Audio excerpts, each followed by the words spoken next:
Imagine you are having a great conversation with someone. The energy is good, the connection feels real. Then, out of nowhere, silence.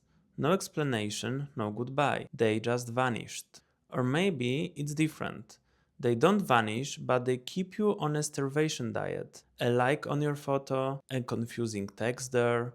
Just enough to keep you hoping, but never enough to actually build something. These are the twin dynamics of modern dating: ghosting and breadcrumbing. Today, we are breaking down the psychology behind sudden disappearance and minimal validation. Why do people do it? What does it do to your brain? And how do you stop playing a game you can't win? In our current social world, these behaviors have become the norm in digital communication. But just because they are common doesn't mean they don't cause real psychological damage. To understand why, we have to look at the patterns. Let's start with ghosting. In psychology, this is analyzed as a form of avoidant coping. It's the ultimate tactical withdrawal. The person ghosting, the ghost, chooses to end a relationship by withdrawing all communication, hoping that the silence will speak for them. But we have to look deeper. Not all ghosting is the same. From analytical perspective, we can categorize it into three main types. The first one, the sudden exit. Everything is perfect and then nothing. This usually happens when the other person feels overwhelmed by the intensity of a connection. They hit a panic button and run. Another one, the slow fade. This is more passive. They respond less and less, their answers get shorter, and they eventually stop entirely. They hope you just get the hint so they don't have to be the bad guy. Another one, the justification ghosting. This is when someone disappears because they have convinced themselves that telling the truth would hurt you more.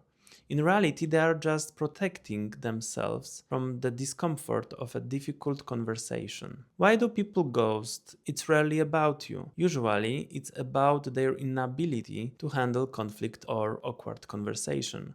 Ghosting is the easy way out. It allows the ghost to avoid the drama and the discomfort of dealing with your reaction, but it leaves you doing all the emotional heavy lifting. Now, let's look at the second dynamic, breadcrumbing. This is more subtle and often more cruel. Imagine a starvation diet.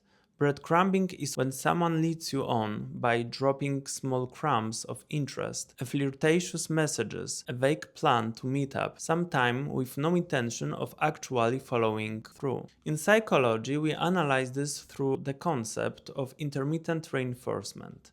This follows the same psychological pattern that makes social media so addictive. It's the thrill of the maybe. If you never got a like or notification, you would stop checking your phone. But because that validation comes at random times, you keep refreshing your screen, hoping for the next hit of dopamine. The breadcrumber feeds you just enough validation to keep you hooked, to keep their options open, or to boost their own ego. They want to know you are still there, on the hook, without having to invest any real effort. But what do these behaviors do to the person on the receiving end? Whether you are ghosted or breadcrumbed, the psychological impact is profound. To understand why this feels like physical punch to the stomach, we have to go back in time. For our ancestors, social exclusion was a death sentence. If the tribe ignored you, you couldn't survive. Because of this, our brains developed an extreme sensitivity to be ignored. When you are ghosted, your anterior cingulate cortex, the part of the brain that processes physical pain, lights up. Your brain literally thinks you are in physical danger. This leads to the burden of the unsaid. When a relationship ends with a conversation, you have data. You know why it ended. You can process it. But with ghosting, you have zero feedback. Your brain hates a vacuum. It hates open loops. So it starts creating its own stories. Did I say something wrong? Was I not good enough? Your brain tries to solve a puzzle with no pieces, leading to hypervigilance and massive drop in self-esteem. In psychology, we call this ambiguous loss. It's a loss without closure. It's a state where the person is physically gone but psychologically present in your mind. This uncertainty is actually more stressful than clear rejection. Research shows that the people prefer a no over maybe every single time. A no allows you to grieve. A maybe, which is what breadcrumbing provides, keep your nervous system in a state of high alert for weeks or even months. You find yourself checking their last scene, analyzing the timing of their story views, or looking for hidden meanings in a generic emoji. You live for the next crumb. This is exactly what the digital mind game is designed to do. It keeps the balance of power in their favor. They get to decide when to talk, when to vanish, and how much validation you get. By waiting for them, you are handing them the remote control to your happiness. It's exhausting, and it's keep you stuck in a relationship that only exists in your head. Well, the question then becomes, how do we protect ourselves from these digital mind games? First, you have to recognize the patterns for what they really are. If you feel like you are on a waiting list for someone's attention, you are being breadcrumbed. Focus on actions over words. Stop analyzing their confusing texts and start looking at their effort.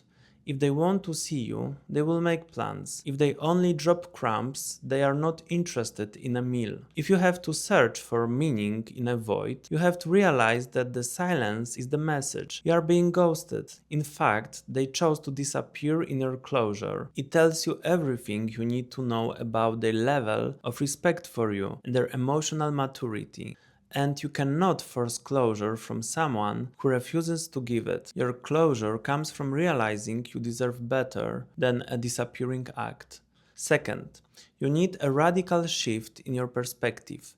You have to realize that the goal of these behaviors, whether conscious or not, is to keep the balance of power in their favor. They get to decide when to talk, when to vanish, and how much validation you get. But here is the reality check. You cannot fix a relationship where the other person refuses to participate. You simply cannot win a game where the rules are constantly changing. And finally, it's crucial to set healthy boundaries.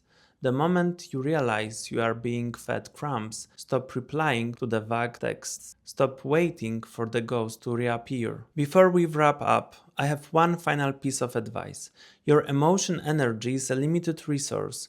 Don't waste it on someone who treats you as an option, while you treat them as a priority. You deserve authentic connection, not a series of digital mind games. Remember, if they wanted to be in your life, they would be there. I'm Jaromir. Thanks for watching. Stay curious. And if you want to join me as we break down the hidden patterns of human behavior, subscribe to Jaromir's sessions. I will see you in the next one.